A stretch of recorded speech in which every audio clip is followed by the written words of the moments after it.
Defense analyst Alan Ben David said by targeting military targets in North Israel.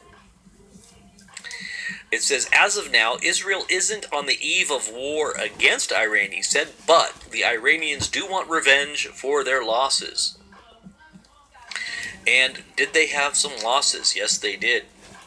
Israel knows how to go to the very jugular vein of plans that are being prepped and prepared for Israel.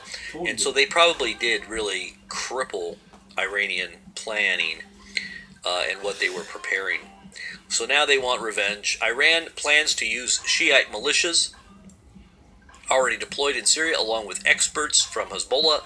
According to Channel 2 News military analyst, the proxies would be overseen by General Qasem Salami and Cheese, commander of the Islamic Revolutionary Guard Corps abroad. Corpse. Tensions have risen dramatically between the two arch enemies following the infiltration of an Iranian drone into northern Israel, which the IDF says was armed and on a sabotage attack mission against the Jewish state.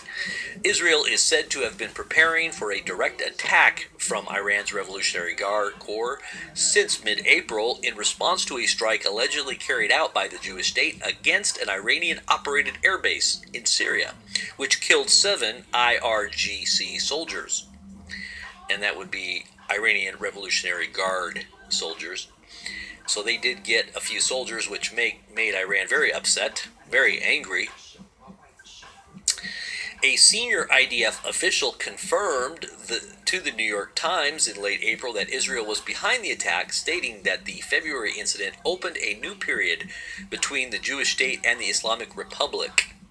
Following the strike, Allah Akbar Valaititi, the top aide to Iranian Supreme Leader Ali Khamenei, warned Israel, quote, they should be waiting for a powerful response to the strike on the airfield, saying it will not remain unanswered.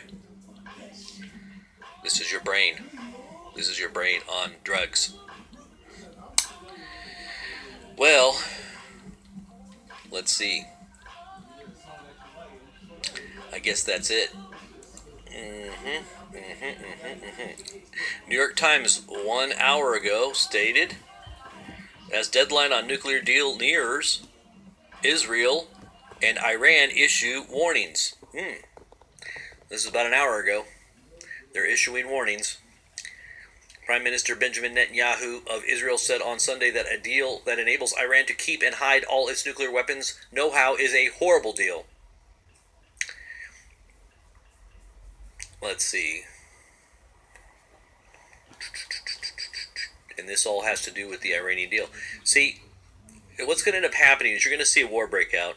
And you know, President Trump had some very, very, very harsh words for Iran. In fact, it sounded a lot more harsh in tone than he had for North Korea. Though he did have very harsh tones for North Korea when we were at the height of tensions. But it just seemed like there was a lot more war sound to his comments toward Iran in recent days than he had in previous comments toward North Korea. I don't know if anybody noticed that, but I kind of noticed that. So it sounds to me like we are really preparing for a all-out war with Iran. As Israel goes forward, I'm sure we're going to be right behind. And we're still there. We haven't left. We're still in Syria. And I think that we're going to have Israel's back. Now, this is all prepping for World War III, if you ask me, because you got the Russians in there, and Russia is now flexing its muscles with a military parade. In fact, they issued a special guest status for Israel to watch this military parade of military might that Russia is going to display. And this is always their way of trying to say, we can do this the easy way, or we can do this the hard way.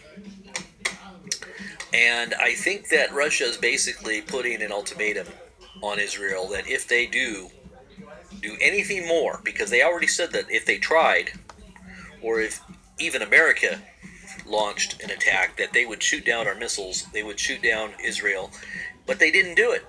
So Russia's kind of looking a little shamefaced. They've got a little shamefaced now because they didn't do what they said they were going to do. We put them to the test. They didn't come through, and now it's almost like they have to do something now. They have to come good. They have to get their status back in the eyes of the world because they're looking a little weak right now because they didn't do what they said they were going to do when Israel attacked, when we went after, Syria. They didn't do anything in response to what we did, even though they said they would. Even though they warned the U.S., now they're warning Israel. I'm just saying, something could come of this, especially when you got big egos. Big egos involved here. Very big egos, and it all hinges on